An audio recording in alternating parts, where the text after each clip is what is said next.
নজর রাখবো পরবর্তী সংবাদে। আসানসোল থেকে ভোটে লড়বেন না ভোজপুরি শিল্পী পবন সিং। বিজেপির হয়ে নির্বাচনী লড়াই করবেন না বলে সাফ জানিয়ে দিয়েছেন তিনি।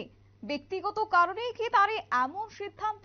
সরাসরি সেই বিষয় সম্পর্কে জানার চেষ্টা করব। আমাদের সাথে রয়েছে News Vanguard chief executive editor Neel Banik. তিনি ঠিক কি বলছেন শুনবো। নীল, আসানসোল থেকে এবার ভোটে লড়বেন না, যেখানে প্রার্থীর তালিকা ঘোষণা হওয়ার 24 ঘন্টা অতিক্রান্ত হয়নি, তার আগে ওনার এমন সিদ্ধান্ত, কি বলবে তুমি?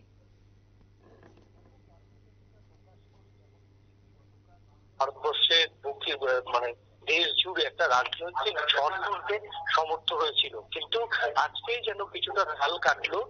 আসানসোলের প্রার্থী ভোজপুরি বিশিষ্ট নায়ক পবন সিং, তিনি পশ্চিমবঙ্গের আসানসোলে তাকে প্রার্থী করেছিল বিজেপি, এবং তিনি প্রার্থী হবে না বলে আজকেই তিনি টুইট বার্তার মাধ্যমে জানিয়েছেন।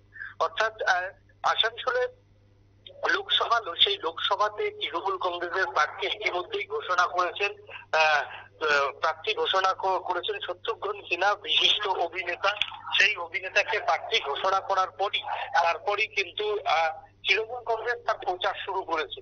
অন্যদিকে দেখা গেছে যে আরেকজন ভোজপুরি নায়ক পবন সিংকে প্রার্থী করেছিল বিজেপি, কিন্তু আজ 24 ঘন্টা না কাটতেই তিনি তার প্রার্থী হচ্ছেন না বলে সাফ জানিয়েছেন।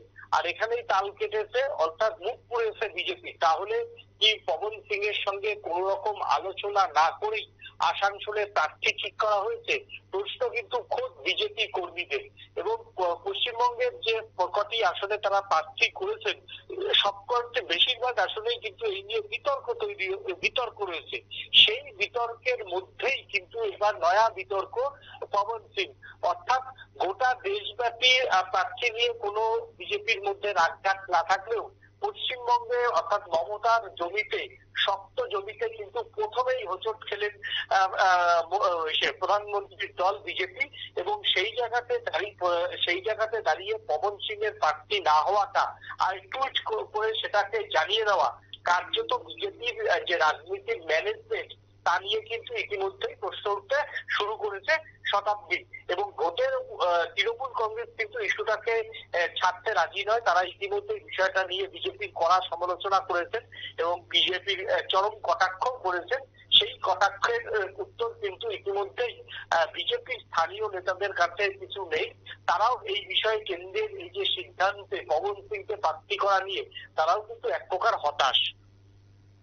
একদমই, ধন্যবাদ। কথা বলছিলাম, চিফ এক্সিকিউটিভ এডিটর নীল বণিক ছিল আমাদের সাথে। সেই জায়গায় সরাসরি বিষয়টি তুলে ধরেছে, যদিও বলা হচ্ছে যে ব্যক্তিগত কারণেই তার এমন সিদ্ধান্ত বলে জানিয়েছেন পবন সিং। এবং 24 ঘন্টা পেরোতে না পেরোতেই বিজেপির হয়ে নির্বাচনী লড়াই করবেন না বলে জানিয়ে দিয়েছেন তিনি। তবে এই ক্ষেত্রে কিন্তু একটা প্রশ্ন এবং জল্পনা কিন্তু তৈরি হয়েছে গোটা বিষয়কে ঘিরে। নিয়ে নিচ্ছি ছোট একটি বিজ্ঞাপন বিরতির, সঙ্গে থাকুন।